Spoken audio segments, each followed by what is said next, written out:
Hi. Thank you for all your presentations. I guess we're about to wrap up soon, but I have a serious question for this gentleman on the end, next to the end. Now, tell me there's no life sentence for those eligible for when they grow 7 plants or sell a gram, they could go to jail for life if they have 2 prior arrests for making them eligible for a life sentence. So Prop 64 in section 11358D, and it's cross-section with the penal code. So the penal code imposes a life sentence for the 3rd strike. I haven't heard that, but I'm a law student, so I don't feel like I can give you legal advice on that.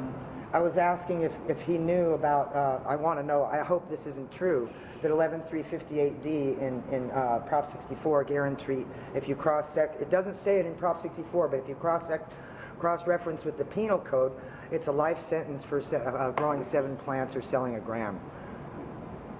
Matt, do you want to? We modified the 3 strikes law, and so the 3rd strike as of 2012 or 14, but here there was 14, made that 3rd strike had to be a serious felony, and they listed it, and the penalties that are now under the AUMA would not qualify for that serious, usually it's violence and assault is typically gun crimes are what they're dealing with. I hope you're right. You can also petition for the strike. Yeah. No, it's come up. We did soften the 3 strikes. So, but we're still going to jail for 7 plants, and we're going to jail for selling. No. It says 6 months a fine, and all. It says it right in there. Up to 6 months and a $500 fine. Right. So there's still jail for weed. Absolutely. There's still jail for the crimes. So it's not really legal. It's a long way to go. Not really legal. Now this isn't a pressing problem, but under AUMA, it was a gray area as to whether medical cannabis, before AUMA passed, Prop 64 passed, it was a gray area as to whether medical patients could smoke in public. And it was believed by many attorneys that medical cannabis patients were allowed to medicate in public where tobacco smoking was prohibited. Now under AUMA, all public consumption, except in licensed public consumption centers to be set up in the future, all public consumption of cannabis is illegal. And it's subject to a $100 fine, or it's a $250 fine if you do it where smoking is prohibited. So,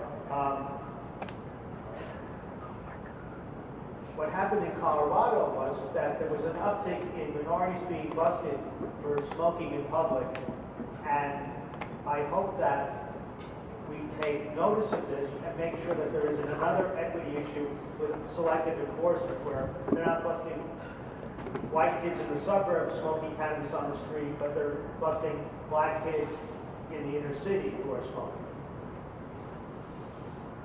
Well, the joke in Colorado, I think, was it's legal to smoke cannabis, you just can't do it outside or inside. Or anywhere. That's one of the problems. There are not many places where cannabis patients can legally go in San Francisco to legally smoke. For example, if you live in public housing that's federally subsidized, that can be grounds if you are a patient for being evicted. Not even smoking, but just being a patient would get you evicted. We have cases of that. There are a few dispensaries that have public consumption lounges where they're either allowed to smoke and or also vape. And they're few and far between. There are a few bars that turn a blind eye to people smoking outdoors, and they technically could risk getting their license taken away by the Alcohol and Beverage Control. So there's a lot of work that still needs to be done. I also just want to say one thing. There's a lot of NIMBYism about new dispensaries in certain neighborhoods in San Francisco, and people get up at planning commission hearings and at the Court of Permit Appeals and say terrible things about patients doing bad things in neighborhoods. Unfortunately, there is no evidence in police crime stats or anywhere else to show that patients do bad things in neighborhoods, like sell to minors, smoke in alleyways. The worst they've come up with is things like double parking. And one case was resolved when a guy parked in a chicken store lot but didn't go and buy chicken. He went just to the dispensary down the street. And they finally talked to this guy, and he promised profusely that if he ever parked in that chicken store lot again, not only would he buy cannabis, but he would make sure he patronized the chicken store. So it's really important to understand that dispensaries do not cause crime problems. In fact, research has shown that when dispensaries close, crime rates go up. Patients are not bad people, and we don't do bad things in neighborhoods. And yet, a lot of people in the city think that we're out to poison their children or ruin their lives, and there's just no evidence that when dispensaries open, that that's a problem. I know District 6 probably has more dispensaries in it than any other district in San Francisco, and we looked at the list of complaints filed with the health department over the last, 10 years? And not one was sustained, they were all abated. Not one. How many bars can say that they've had no complaints? The legislation locally that was introduced on Tuesday does include a permitting process for on-site consumption lounges. Legally, per my post-employment restriction, I can't offer an opinion on that one way or the other. Merely reporting that as a fact. Yeah, it's a part of the dispensary. Not a standalone option. The part that bothers some people is that under AUMA, Prop 64, you can't have alcohol sales and cannabis sales on the same premises.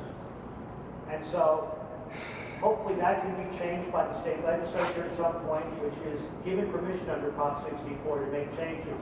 Parts of the initiative can be changed with a 50% plus one. Other parts, I think, with 60% or 2/3, is that right? 60%? I think it's 60%, but in other words, even with a higher threshold, the legislators can change the initiative. Question. So they're developing this new application process. I'm just curious if we wanted to, I guess, state an opinion. Is that a public document that we can see? Yeah. Where would you obtain it?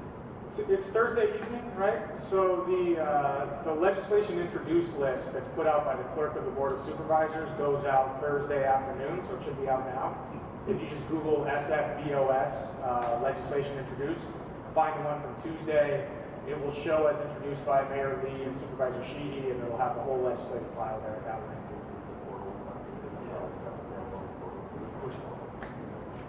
I think the website is. Oh yeah, it's probably on their website. officeofcannabis.sfgov.org, and they have both the ordinance for the regulations and then also the planning stuff. And the dates, I'm sure the dates will be on there, various planning commission and planning commission now and one of the board of supervisors.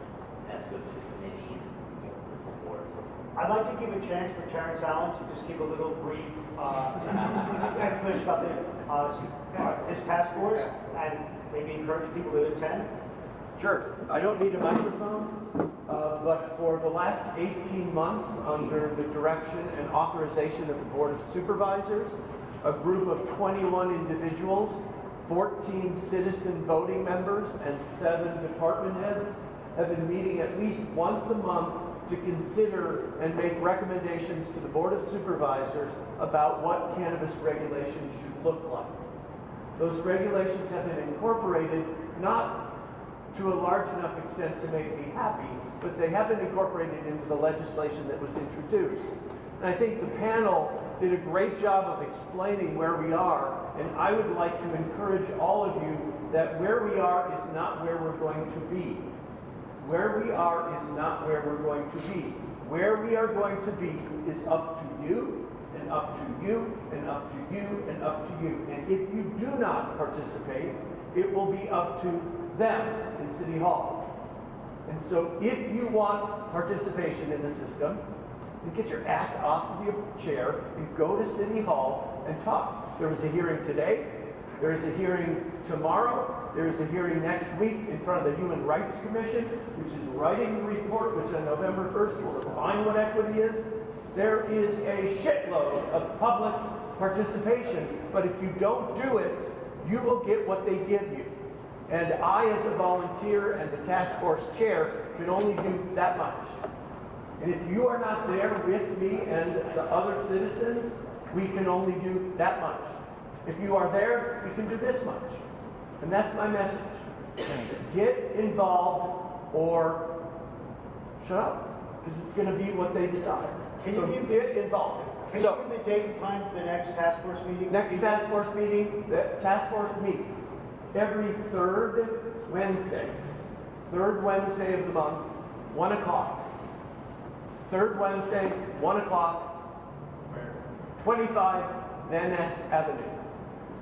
And if you Google Cannabis Task Force, it'll come right up, along with everything that the task force has done, every recommendation that's written, every time it blew its nose.